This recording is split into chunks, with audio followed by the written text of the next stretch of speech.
This is The Joe Gaither Show on BamaCentral.com.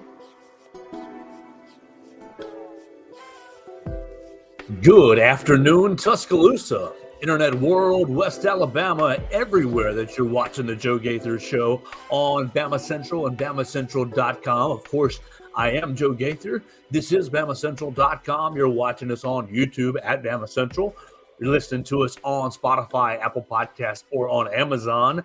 You can always find me at Joe Gaither 6 on all the social media platforms. You can find me live on Facebook and on Twitter at Joe Gaither 6. And then you can connect with me on Instagram and all the other social medias as well at Joe Gaither 6. If you want to send me any of your comments, questions, queries, and complaints and be a part of today's show. So we're going to have a fun show. It's a Monday show. We hope everybody had a great weekend. We invite everybody to jump in and join us on the show. And please tell a friend about the program and tell a friend about our other BamaCentral Broadcasting Network podcast and show, Blue Collar Unplugged. Our guys, Blake Byler, Matthew Gibson, and Jacob Pickle, bringing you all things Alabama basketball. And of course, that's where we want to start today. The Crimson Tide winning on Saturday, taking down Texas A&M 100-75. Now, we're going to talk about Alabama basketball on Saturday. We're going to talk how it relates to NCAA seeding. We'll mix in a little Mark Sears talk into that. Then we're going to talk about Alabama football. We're going to talk about the Crimson Tide hiring two coaches. Look, kind of interesting that we talked on the Friday show about, oh my gosh, what are they going to do? Are they going to leave these options vacant? There's not much smoke out here. Well, Alabama hired Chip, let's say it together, Kapilovic, the offensive line coach, formerly of Michigan State and a little bit of time at Baylor, spending the last couple of months at Baylor. Chip Kapilovic. We're gonna learn how to say that together. Kapilovic is kind of how I've got that coming out of my mouth. And then Brian Ellis is going to serve as the tight ends coach, and we'll talk about that as well. We'll hit at the end about we'll go out to the diamond and find out how the baseball and softball team did over the weekend, and then we'll finish with a little bit of gymnastics. Does that sound good to you? It sounds good to me. You can jump in and join us at Joe Gaither 6 on all the social media machines, and let's get it rolling with hoops. Okay, so if you were in there in Coleman Coliseum on Saturday, you had a blast, really. A great opportunity, a great Saturday morning. You know, you got in there, Alabama basketball handled its business, and you got out of there, and you enjoyed the rest of your day. So Texas A&M, coming off a loss to what, Vanderbilt, a midweek loss to Vanderbilt, and really Coach Buzz Williams calling it inexcusable in the press conference. He said we took two devastating losses in different fashions this week. So they're coming into Coleman Coliseum. Alabama's off a bye, and basically you shoot the lights out. You continue to shoot the lights out from three, and really what you made 18 of 41 from beyond the three-point arc, which is absolutely incredible. Anytime you can make double-digit three-pointers, you're having a good day. Let me see if I can pull up the stats that I saw from three. Jordan. Let's see. So Alabama hit 18 of 41 from beyond the arc. Sorry, I can't do multiple things at once while my pets are in the background fighting. Hey, you guys need to chill out. Y'all need to chill out. We're trying to be live here, and you're letting the people see how bad you guys act on a daily basis. All right, so the biggest issue with me, the biggest thing for me was Alabama shooting so well from the three-point line, but getting out-rebounded terribly. Y'all need to calm down. Out-rebounded horribly, but it didn't matter. Look, anytime Alabama can get the three-point shot going, Mark Sears with another 23 points. You had the Grant Nelson making his only three-point shot of the game. Everybody who took a three-pointer made one, and look, it took Latrell Wrightsell to get going. He had 0 points in the first half. But he ended with 16 points. Rylan Griffin with another 17. Basically, all four guards got it going at different points in the game, and all four guards contributed. And you see what makes Alabama very, very difficult to beat. But really, when you look at the competition, you look at Texas A&M coming into Alabama, you say, okay, yes, any SEC win is a good win. It absolutely is. But A&M 43rd in the net coming into the game, and so that makes it a quad 2 win. And it's look, any win is a good win, and it's much more important to win the game for SEC standings, more so than the NCAA seedings. And we'll get into the NCAA seedings here in just a little bit. But you've got let me see. Yeah. I knew I had these stats pretty close. Okay, so Alabama at home this year has shot 42% throughout the entire season, and so anytime you can get that, you're going to be hard to beat, especially when you're putting up 40 something threes on the game. You shot 44%. Hey, we're talking here. You shot 44% on Saturday, basically among how many different players hit a three? 1, 2, 3, 4, 5, 6, 7, 8 different players hit 3-point shots. It just makes you tough to guard. You look at Texas A&M, they're coming off a loss. Yes, they were projected to pretty highly in the SEC, but they're just offensively challenged. On their end, they rebounded the heck out of the basketball, but they needed it because they couldn't shoot worth a lick. They shot 17% from the 3-point line, 4 of 23. And you look at their two guys, Tyrese Radford and Wade Taylor, and yeah, Radford got off for 22 points, and he had a pretty nice game, but he shot 10 of 17, which is not horrible, but it's not great. And then you look at Wade Taylor, he was 4 of 15. So you had Rylan Griffin on him the entire game. It was just a bad matchup for Texas A&M. It's a game that Alabama should have won, expected to win. We talked about it on the Friday program. I think Alabama was a 9.5 point favorite going into the game. On the Friday program, we predicted a 15-point win, and you got that. I mean, you got that and then some with the 25 points. Alabama, really impressive performance offensively, but just concerning to me. I mean, defensively still concerning, and rebounding still concerning for me, because, I mean, you look at the rest of the games down the stretch, and those areas will be tested further, and that'll give you more opportunities to prove yourself, and we'll get into the rest of the SEC results here in just a little bit. But you look at the defense and the rebounding disparity. Mississippi, Texas A&M beats you on the glass. Where do I have it on my notes? 49-38 on the glass, and they beat you on the offensive glass 26-14. Now, you did okay. I guess you did okay defending the second attempts, and obviously their percentage, their make percentage was pretty low, 38% from the floor, but I mean, they took more shots than you. How often do you see another team come in to Tacoma Coliseum and get more shots, more field goal attempts up than Alabama? I know, obviously, the 25-point win, you can say, Joe, what are you worried about? But they took more shots than you because they beat you up on the glass. 21 second chance points for Texas A&M. You eliminate those second chance points. Let's just say you cut them in half. Make it 10 second chance points. And that's pretty reasonable. I mean, the other team gets scholarships too, and they had the best, they came into Coleman Coliseum, the best rebounding team in the SEC, the best offensive rebounding team in the SEC, and Anderson Garcia with another 12 rebounding effort. But you cut that in half. You cut that in half, and you say, look, Alabama won by 25. You cut that in half, the second chance opportunities, right there in half, and you say, what's that? 75 minus 10 is puts you at 65. Like you're looking at a 35, and it was a dominant win.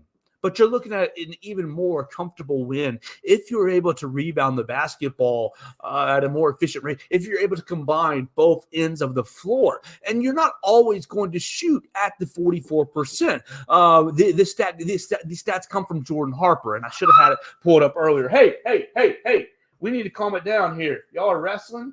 Do I need to let some of y'all out?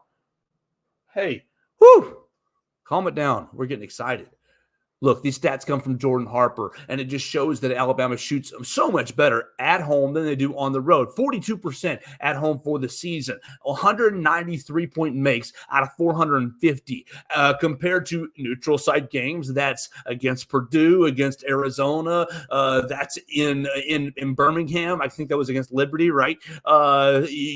In neutral site games that you're going to play in the tournament sites, essentially, 35% takes a big drop off. I mean, I know it's only 7%, but every percent point is a big drop off. 59 makes out of 168 opportunities. Now it's a much smaller sample size. It is. All right. Then you go on the road, and Alabama is even worse, 31% from beyond the arc. And so, yeah, it was great to beat Texas A&M at home, and it's nice to get that win and to see everybody score a lot of points and to see the three-point ball fall. But there's just concerns for me defensively. You look at A&M; they scored 1.087 points per game. That's pretty far off from Coach Nate Oates' 0.7 points per game kind of goal. Now, where is Alabama? Where did Alabama move up or down in defensive efficiency? Let's pull up our buddy Ken Pomeroy and find out Alabama, who is sixth now in KenPom. Alabama's adjusted defense is now 74th. And you want to get into that top 70. You really want to break into the top 50. Oh my gosh. I mean, now it's probably a little bit too late for that in the season to move up that far. But you look at teams that are ahead of you. Tennessee in KenPom. Fifth in KenPom, fifth in the adjusted defensive efficiency. Houston, number one in KenPom, number one in adjusted defensive efficiency. Arizona, they put it to you out there in Phoenix. Number 4 in KenPom, number 12 in adjusted defensive efficiency. Purdue, they beat you to number 20 in adjusted defense. These teams are playing good defense, really good defense. Connecticut, number 11 in defense, number 3 in offense. You combine both things together, I mean, Alabama's offense is historic. I think my buddy Blake Byler said Alabama's adjusted offense is now, let me see if it's right here, 126. Is that what I saw? 127, 127.1. Yeah, it's the number one adjusted offense in the country. It's great. You can make these three-point shots all day long, but you're going to have to – some of these games are going to come down to a defensive stop, and Texas A&M was never really going to be able to score with you. And so while it's nice to win, and absolutely it's nice to win, you're happy about it, you never want to lose, and you needed to win to maintain your lead in the SEC standings, and your lead got a little bit better, or a little bit bigger, thanks to your friends in Kentucky and LSU. But outside of, okay, you won the basketball game, you handled your result, you did what you needed to do. After a week off, after an entire week, you got the midweek off, and Coach Oates talked about it being, oh, we're going to work on defense, we're going to work on Monday, Tuesday defense, we're going to give you Wednesday off, we're going to come back and start working on A&M, but everything's going to be about defense. To have the effort, I mean, the effort was good. I mean, it wasn't horrible on Saturday. Absolutely, I'm not going to call it that out by any means, but the execution on the offensive end. Now, I understand A&M plays a different style, and the styles clash, and it doesn't always work out. I mean, you've seen the results for Nate Oates against Buzz Williams, against Texas A&M. They haven't really been good until Saturday. I mean, going into Saturday, your only win was the SEC championship game, 11 months ago, up there in Nashville. You were 1-3. Nate Oates was 1-3 against Texas A&M. Had 0 wins, 0-3, 0-3 against the Aggies in SEC regular season play, with 2 of those losses coming in Coleman Coliseum. Yeah, so it was it was great to get the result that you wanted to get, to kind of flip it against a program that's kind of had your number for a little bit. But was it the best? Wasn't the best game as far as progress for the team. I don't really think it was, because we know they should shoot well. We've known that they can shoot well at home at Coleman Coliseum, for the last 2.5 months that we've kind of understood that that's a fact of this year's Alabama basketball team, that they can go, that anytime the lights are on in Coleman Coliseum, they're going to shoot the basketball fairly well from three, and you're going to have to get up to a pretty high number. I mean, Alabama is hit their eighth game at 100 points or more this season, and how many of those games came at home? 7 of them. Let's go through and count them. Morehead State, 1. Indiana State, South Alabama. That's 3 at home right there, and then Eastern Kentucky is at home. Now Liberty, you're at a neutral site game, so okay, there you go. There's 1 away. LSU is at home, and then LSU you are on the road, and then A&M. So 6 of your 8 games that you've scored 100 points or more have come in Coleman Coliseum. We know that you can score. And look, do I love the offense? Hell yeah, it's a lot of fun. But what will it be when you get on neutral site neutral site arenas, neutral site play? Now Alabama has had success in the past in Nashville.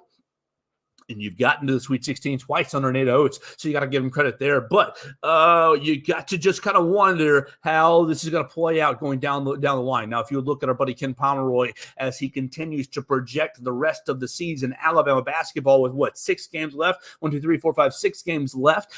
Kenny Pomeroy has Alabama projected to win the SEC regular season, largely because of what happened on Saturday and largely because of how it plays out going forward. Now, Alabama's schedule is not very kind going forward, but because it played out on Saturday in your favor, look, you might be looking at Nate Oates' 3rd regular season title out of 5 years. And how impressive would that be based on everything that was lost in the offseason, the three assistant coaches, everybody, jumping in the transfer portal and losing the NBA prospects left and right. And you wish those NBA prospects well, and the transfer portal is the best that they can be. But it was a tough offseason for Alabama basketball, let's be honest. And a true mark of a top-tier program is, can you turn over? Because, look, the blue bloods of the world are recruiting at such a high level where they're turning over, maybe not the talent at the same sort of level that Alabama did last year, but they're turning over at a high rate. You're getting one and dones at a regular rate. To see Alabama bounce back, to see Nate Oates rebuild the roster and rebuild his coaching staff, and it seems like the coaching staff is pretty cohesive. It's just incredible. And it might show you that it's time to consider Alabama basketball. Look, who knows what they're going to do in March Madness. But it might be, look, if you haven't been convinced by the recruiting classes of the last 4 years and of the next recruiting class that sits there in the top 10 again with 2 McDonald's All-Americans, if you haven't been convinced by that, it might be time to consider Alabama basketball a premier basketball program in college basketball. I mean, okay, it's not North Carolina, but you're sitting right there. You get a positive result in this year's NCAA tournament, and you're really, the basketball heads are seeing it. The people who pay attention to the sport know, but I think you really can break out and steal the eyes of, the casual fans with a positive result in March. Okay, so let's talk about Mark Sears just real quick before we wrap up the specific Saturday talk. Mark Sears with 23 points on Saturday, 4 rebounds, 4 assists. He was 4 of 7. It was effortless, 16 points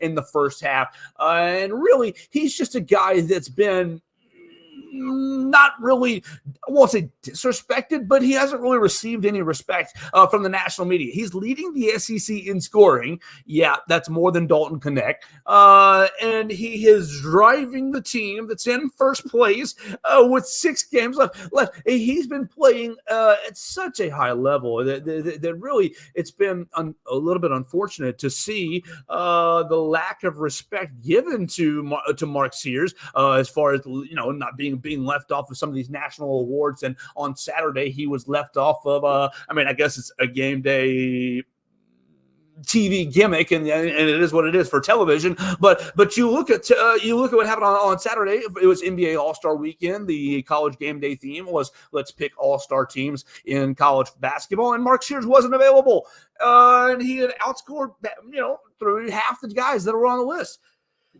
Alabama sitting at 10-2 with Mark Sears leading you, and we were talking about it with some of the guys in the media why he hasn't gotten the respect that he probably deserves. Look, he's been shooting at such a high rate from the floor. Let me see if I can if I can pull that real quick. If I can pull up our man Mark Sears from the 3-point line. Yeah, Mark Sears, he's averaging 20.6 points per game. Now that's raised just a hair from what he was on Saturday, and from the he's 45% from behind the arc. 45% from behind the arc. He's an 86% free throw shooter, so he's efficient there, and he's 51% from the floor as a whole. So he's not shooting you out of any basketball games. My theory with Mark Sears, and I've shared it with you guys before, and you can share with me why you think Mark Sears might be left off of the national list, or why he might be left, not be thought of by in some of the national,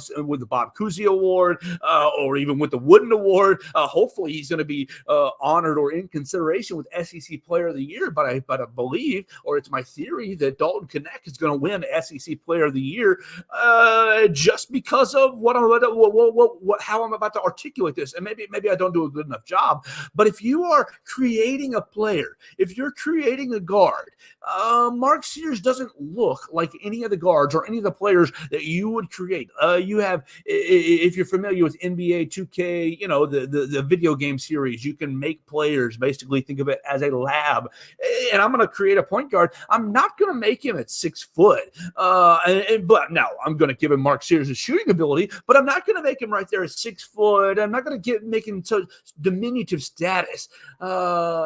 I think that plays a large part into why Mark Sears doesn't get recognized as one of these premier players, because I think that, and secondarily, I think the national media, or I think the people who are paying attention to basketball and voting on these awards, they kind of see Alabama's offense a little bit spammy, a little bit as, you just get a bunch of 3-point shots up, you just have more spacing on the floor, Mark Sears, because of the 3-point shooters.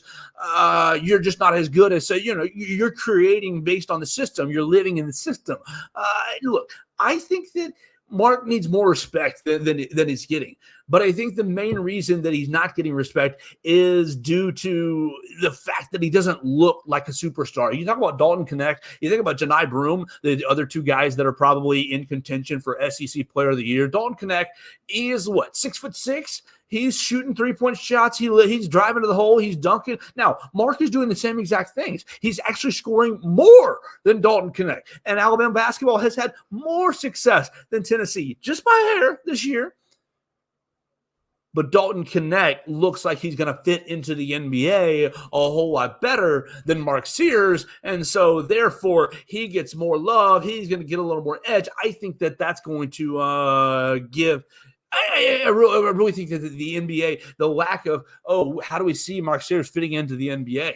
And really, it is tough to see him fitting into the NBA. But there are guys who are in the NBA right now who play the way that Mark Sears plays, who are the body shape and the body style that Mark Sears are. Now, it's not the Brandon Miller. It's not the, LaMelo Ball. It's not who are the all-stars that you saw this past weekend. It's not the Kevin Durant's. It's not the LeBron James's. And it's not even really the Damian Lillard's, but it's kind of like a Jalen Brunson.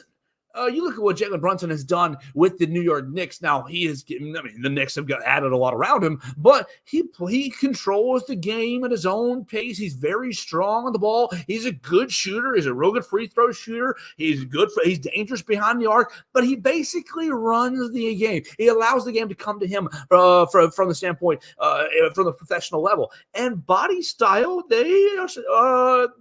they match up very similarly. Now, Jalen Brunson was very successful at Villanova, went to Dallas Mavericks, and he got traded away from the Dallas Mavericks and has turned himself into the next level. Like he's taken himself into the all-star level. He was probably a top 35, 40 player when he was with the Mavericks. Now he's probably in the top 20s.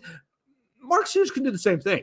His career path, his ascension, his game has grown each and every year. And even this year, he's improved his ability to finish at the rim, and his shooting has gotten just that much more dangerous. I think that Mark Sears could see himself on a path like Jalen Brunson. And while he doesn't look like the typical NBA All-Star, and that's probably why he's not getting a lot of the national love and national attention, because you think about him in draft stock is probably not going to be drafted. He might be a second-round pick, but there's a decent chance. I mean, you might be able to put up a pretty decent NIL deal. I think that he still has one more year left of eligibility if you wanted to explore that here with the Crimson Tide. I think Mark Sears has a path to become an NBA player and become to follow the Kyra Lewises, the J.D. Davisons, the Colin Sextons, the guards who have gone into the NBA from Alabama. It's just it might take him a little bit longer to get there, but I really think that is really the reason why he doesn't get the national media, the national attention.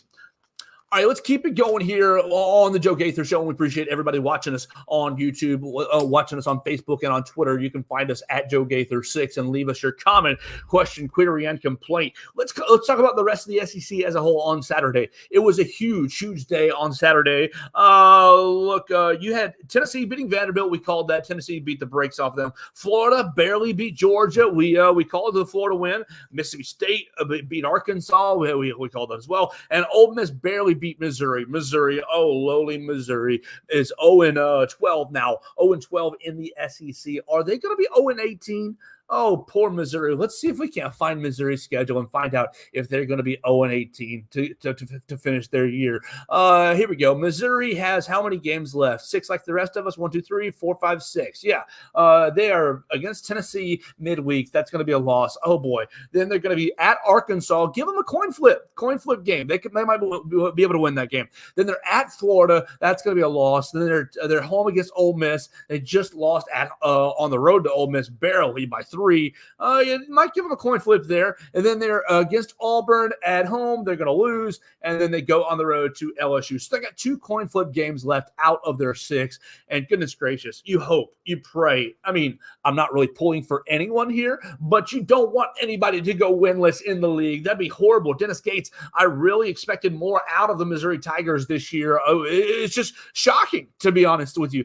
Missouri finished their second half of the year so strong last year, and to be 0-12 at this point in the SEC season is just really kind of shocking, and I don't really understand it. Now Missouri has a pretty good recruiting class coming in, so that's giving Dennis Gates a little bit more leash, but we'll see if they can get one SEC win. Now, what we wanted to talk about was LSU beating South Carolina, just South Carolina. Oh, my gosh. You go into Auburn and you get your brains beat in, and then you come back home and you're playing LSU, who's, a good, who's an above average team, who's an okay, goodish team, dangerous enough, obviously, and you allow LSU, really, I think you let Auburn beat you twice. LSU beats you, and you fall out of really strong contention in the SEC.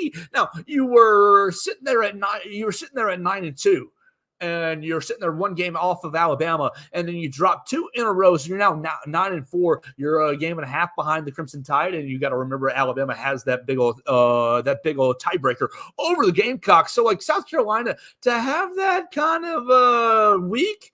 Pretty rough stuff, honestly. And really it came down to just guard play towards the end of the game. And yeah, South Carolina was up I remember this. I had gotten home for this. South Carolina was up like 14 points at halftime. And LSU just erased it and overcame the deficit. They were up 7. Excuse me. They were up 7 at halftime. So it wasn't quite double digits, but LSU erasing a deficit and getting a huge win. And South Carolina may be showing us who they are, who we thought they were. So South Carolina losing and giving Alabama a cushion. The biggest game of the weekend was obviously Kentucky going into Auburn. And Kentucky winning 70-59. What do you want to know about this? What really?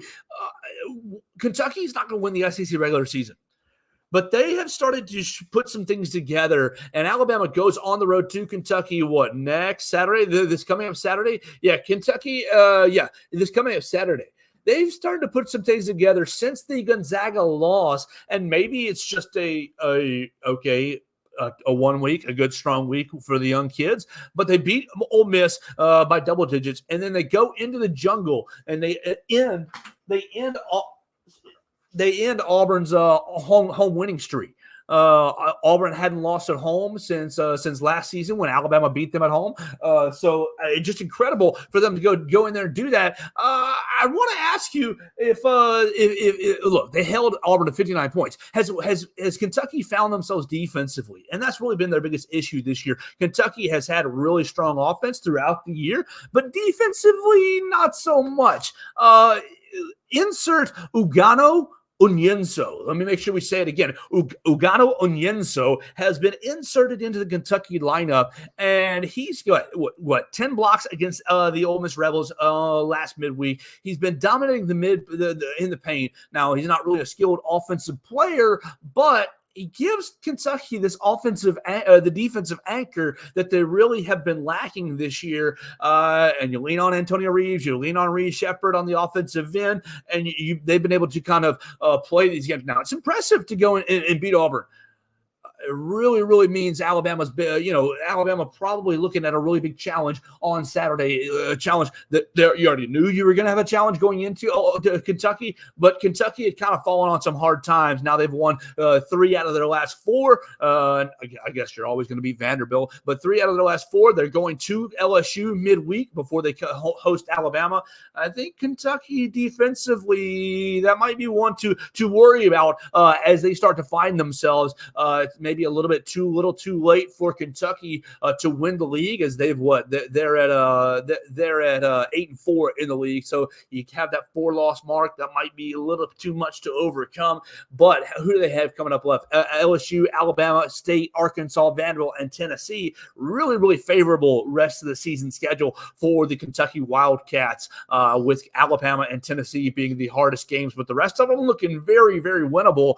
If they're able to beat Alabama and Alabama slips up another one, so you never know what will happen. I guess they're not out of it yet mathematically, but looking behind the 8 ball, and maybe they found themselves at the exact right time. Bruce Pearl in a t-shirt. I know it was for outlive, however you want to pronounce it. The Auburn against cancer, the Auburn Basketball Foundation against cancer. But Bruce Pearl in a t-shirt. Come on, man.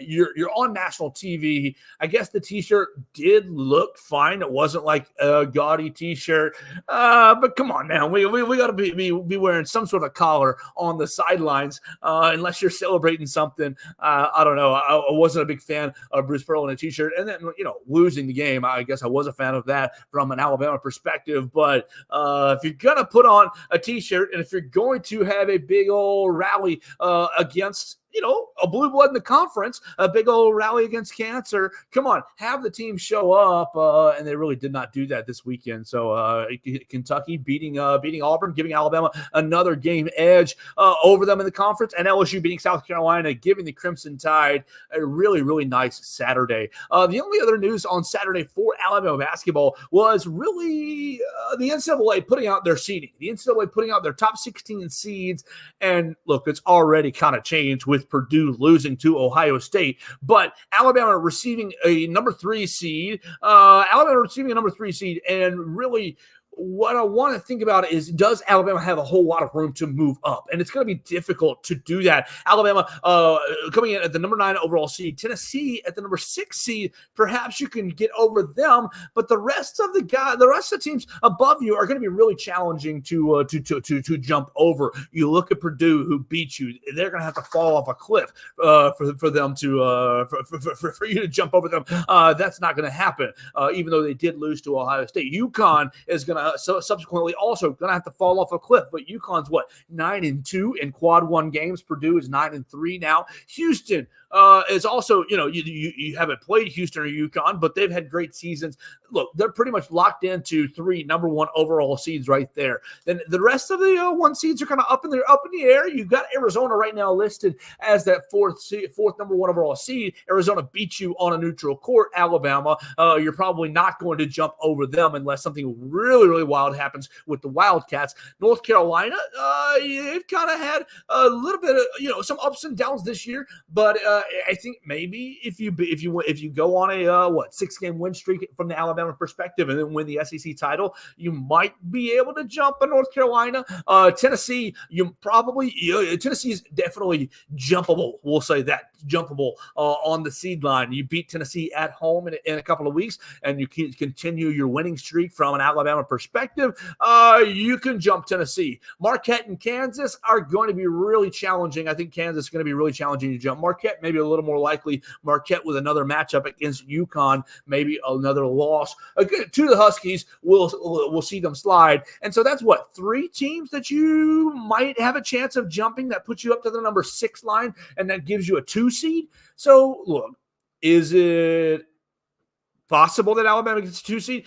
Maybe. Alabama with a 3 right now is a great year. When you go back to the earlier conversation, everything that Nate Oates lost, and you come back from a number 1 overall seed to a 3 seed, unbelievable consistency. And that's what you need to have a real basketball program. And I think Nate Oates is showing you that Alabama basketball is that. Now you still got 3-4-ish weeks left until Selection Sunday. And so we'll see how the Crimson Tide continues to go if they can handle their business in the last 6 games. I hope, I think 5-1 might be a realistic goal for the Crimson Tide over the last 6 games. And we'll see if they are able to do that. They will win the SEC. All right, let's start flipping the football just a little bit. Let's start flipping the football, and we'll do that by using a bridge to our friend Nick Saban. Nick Saban was at the Alabama basketball game on Saturday. Did you see him on the right there, sitting there front row? Nick Saban with Miss Terry. And look, I just wanted to use this as an opportunity to comment. Look, you had a lot of guys, a lot of great faces in the crowd on Saturday. Nick Saban, you had Herb Jones, Noah Clowney was back for the NBA All-Star weekend. They had the weekend off, so they were back. You saw Noah Gurley was in the crowd. The 2004 Alabama basketball team, Chuck Davis, you saw Antoine Petway was there. Mark Godfrey was there. You had a big contingent from the 04 team. The Sandersons were there as they were honoring Coach Wimp Sanderson in the Bryant Museum. It was a huge weekend right there in Coleman Coliseum. And I think this was really interesting that Coach Saban came back for this weekend. I don't know if he had anything else already on the calendar or if he was just out of golf tournaments. This was just an off weekend. You can see the golf tan already on Coach Saban's ankles. And more power to you, Coach. Play as much as you want to. Do what you want to do in your own retirement. If I were retired, that would be what I would want to do. But just cool to see him come into town this weekend. You heard Nate Oates and Mark Sears talk about what Coach Saban talked to the team about. He came and addressed the basketball team. I think that this is what Coach Saban is going to end up being over the course of his retirement. Not really in Tuscaloosa daily, perhaps, as you've seen him all over the country, mostly in Florida and a little bit out west playing golf. But I think he's going to be in Tuscaloosa for select events, for select weekends. And, you've already seen him line up opportunities with College Game Day. So he's not going to be in Tuscaloosa very often for game days to watch the Crimson Tide. Now, I'm sure he's going to watch Alabama very closely for his job and for enjoyment. But I think this shows kind of a little bit, a microcosm of what he's going to be for Alabama, what he's going to be for the athletic department, not just for the football team, but for the entire athletic department. I think he's going to let the department know, hey, I'm going to be in this week. I'm going to be around the house. I'm going to be on the lake. I'm going to be doing whatever I'm going to be doing. Can I be of service, or how can I check in with different teams? How can I check? I mean, obviously he's going to be really plugged into the football program, but to the other teams, and so it's really fun to see him there on Saturday, supporting the basketball team. All right, let's finish this bad boy up by going into the football staff. On Friday, we talked about in the vacancies for the tight end role and the offensive coordinator. We talked about how you lost Scott Huff and you lost tight ends role and offensive line coach. Not offensive coordinator. The offensive coordinator vacancy, Ryan Grubb, created the vacancy with the tight ends coach and the offensive line coach, taking Scott Huff with him. You got Chip Kapilovic from Michigan State coming in to coach the offensive line. And so what do we know about him? He's 55 years old. He's been coaching offensive line his entire life. He's been the run game coordinator for Michigan State the last, 3-4 seasons. He was hired by Baylor in December to be their offensive line coach, but he was with Baylor for 2 months? Yeah, I guess 2 months, January and part of February, before Kalen DeBoer said, no, do you want to come coach in the SEC? So Chris Kapilovic comes to become your offensive line coach. And look, I'm not going to sit here and let you know that, he's going to be great or he's going to be horrible. He doesn't have a ton of ties to the SEC, but you're just going to have to see it play out. You're just going to have to see him adapt to the Kalen DeBoer system and see it play out on the field to start to get a read on it. How is he going to be able to recruit? You don't really know. And then how's it going to play out on the field? Can we be honest with ourselves? The offensive line hasn't been good for the last 3 years in different areas. Yes, I know Caden Proctor was a freshman this past year. I know Chris Owens, you had the big hole on right tackle 2 years prior. You couldn't get a run game push for anything the last couple of seasons. I think that anything is better than what you've had from the run game perspective. I know Eric Wolford was a really good recruiter, but did he get the most out of the offensive lineman?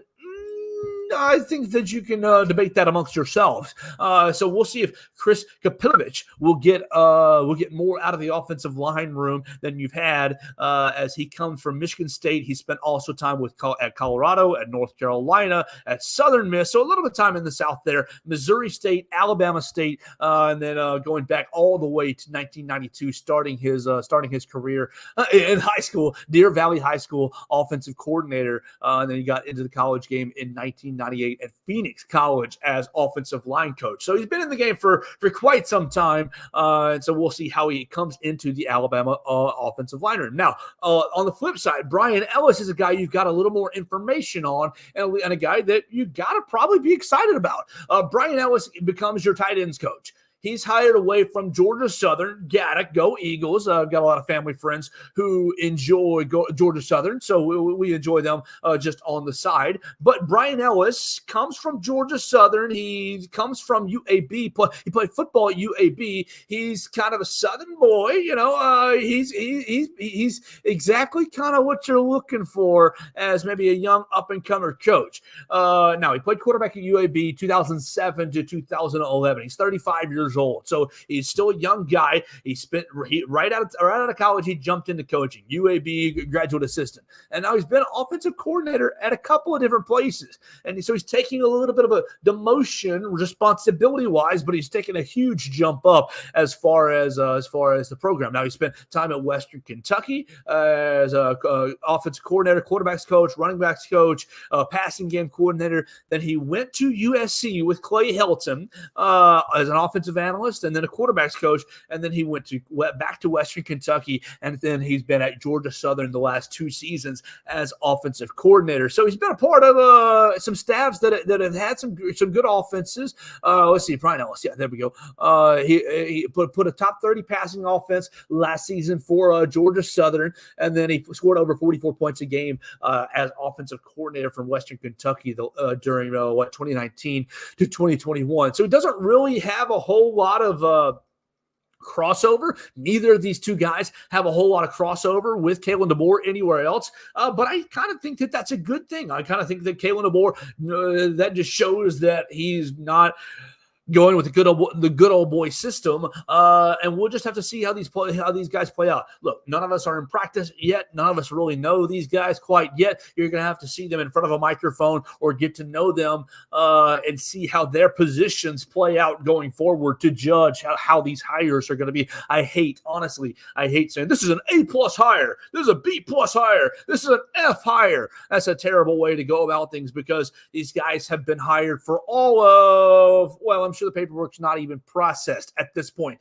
Our man Ryan Fowler from Tide 100.9 here in Tuscaloosa reported that this morning at about 8, 9 in the morning, somewhere in that range. So these guys have been, reportedly on the job for less than 12 hours here. So how can you give them any sort of grade? You never know how circumstances are going to fit together. Maybe they come to Tuscaloosa and it's a perfect fit for everyone, and wherever they were coaching before, they coach 10 times better here, or vice versa. They come to Tuscaloosa and they get crunched under the pressure cooker, and it doesn't really work out for them. You never really know.